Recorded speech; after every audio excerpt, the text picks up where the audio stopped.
The current ESAIC guideline on perioperative fasting in adults dates back to 2013 and is increasingly outdated.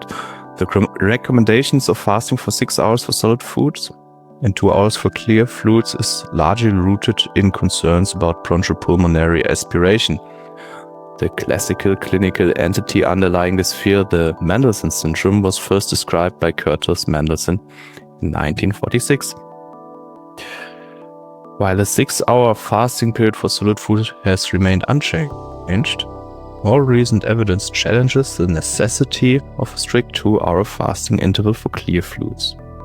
Studies using gastric ultrasound and MRI have shown that 500 milliliters of clear fluids pass through the stomach within 30 minutes. Importantly, the safety of fasting periods shorter than 2 hours is not merely theoretical. In a large quality improvement study by Marsman et al., published in 2023, nearly 17,000 patients were allowed to drink clear fluids until being called to the operation theater. This liberal fasting policy was not associated with an increased incidence of bronchopulmonary aspiration. At the same time, the conventional 2-hour rule is associated with relevant clinical risks in everyday practice. Due to organizational constraints and uncertainty in operating room schedules, patients often stop drinking much earlier than intended, typically 9 to 12 hours before the surgery. This prolonged fluid restriction can lead to significant dehydration and in extreme cases execosis, a potentially life-threatening condition. Preoperative dehydration is associated with perioperative nausea and vomiting, and with increased pain, kidney injury, and delirium. Prolonged hospital stay too, especially in vulnerable patient groups. For these reasons, several hospitals have already implemented so-called sip-to-send strategies. However, high-quality clinical evidence to determine whether liberal perioperative fluid strategies truly offer a favorable risk-benefit profile has been lacking. The hydrate study was designed as a first step to address this evidence gap.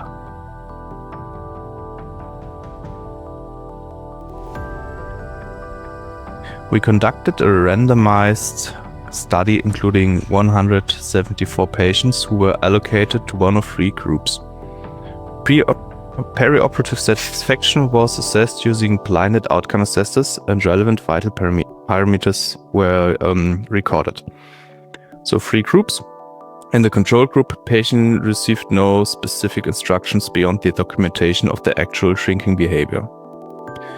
Then we had a second group, the advanced guideline adherence group, where we actively monitored the operating room schedule and supported patients in drinking and adhering as closely as possible to the guideline recommendation 2 hours fasting period for clear fluids.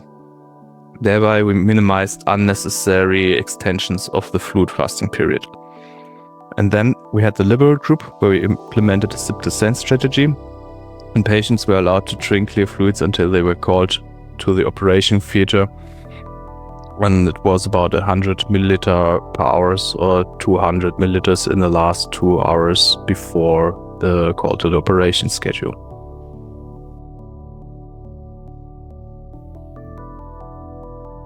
So the point was, if we only had compared the sip-to-send strategy to the usual care routine, then we couldn't differentiate if the sip-to-send, if it were to be superior, was only superior because the 2 hours period of the guidelines are very badly implemented.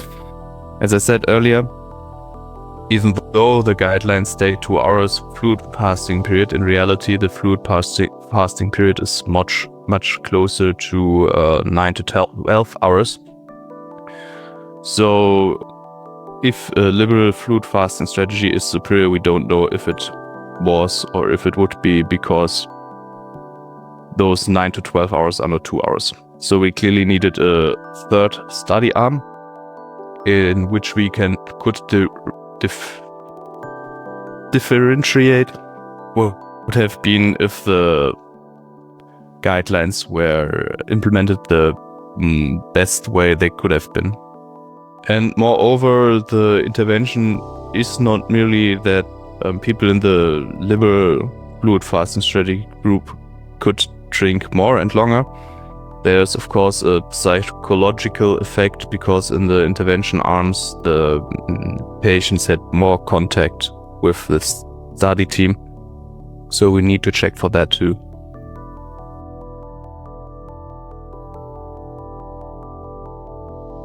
First, we demonstrated that the study design was feasible.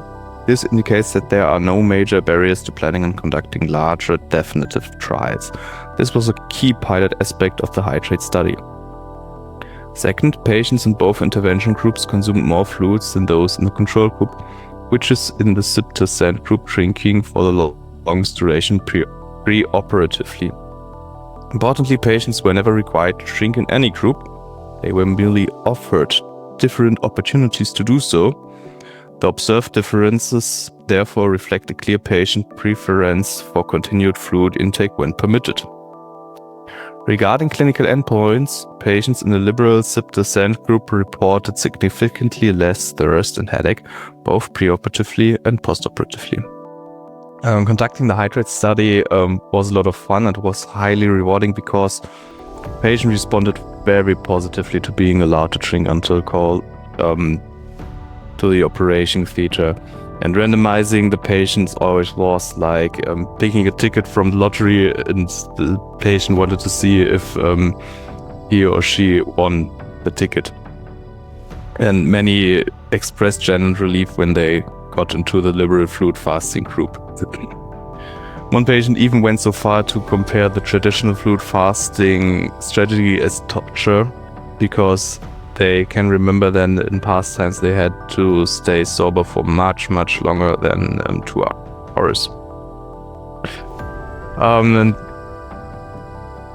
he said that humorous, but it underscores how burdensome prolonged fasting times can be from a patient perspective. We hope that future studies will confirm a favorable risk-benefit profile for sip-to-send strategies.